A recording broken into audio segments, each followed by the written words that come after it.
नमस्कार। मैं दीपक सोनी, सरस्वती शिशु विद्या मंदिर, राजगढ़। आज हम देखेंगे भक्ति काल की विशेषताएं ट्रिक के माध्यम से। क्या है इसकी ट्रिक? भक्ति भावना की प्रधानता। भक्ति धारा को दो भागों में विभाजित किया गया, निर्गुण और सगुण। कृष्ण भक्ति शाखा के कवि सूरदास, राम भक्ति शाखा के कवि तुलसीदास, ब्रज और अवधी भाषा। अब देखेंगे अपन इसकी विशेषताएं।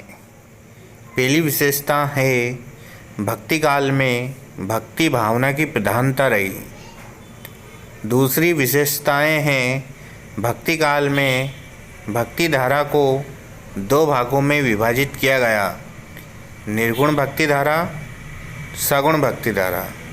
अगला, भक्ति काल में कृष्ण भक्ति शाखा के कवि सूरदास जी थे।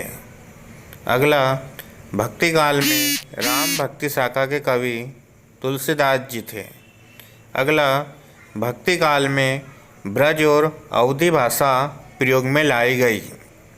अब इसके बाद देखेंगे हम कवि और रचना की ट्रिक। कवि और रचना की ट्रिक देखेंगे हम। कसूर तुलसीदास का बस राम, का से कबीरदास, सूर से सूरदास, तुलसीदास तुलसीदास। का के सामने बा है तो कबीरदास जी की रचना हो गई बीजक। सूर यानी कि सूरदास के सामने है सा, यानी कि इनकी रचना हो गई सूरसागर।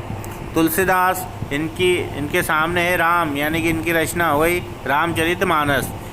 इस तरह से आपको भक्ति काल की विशेषताएं और ट्रिक अच्छे से समझ में आ रही होगी।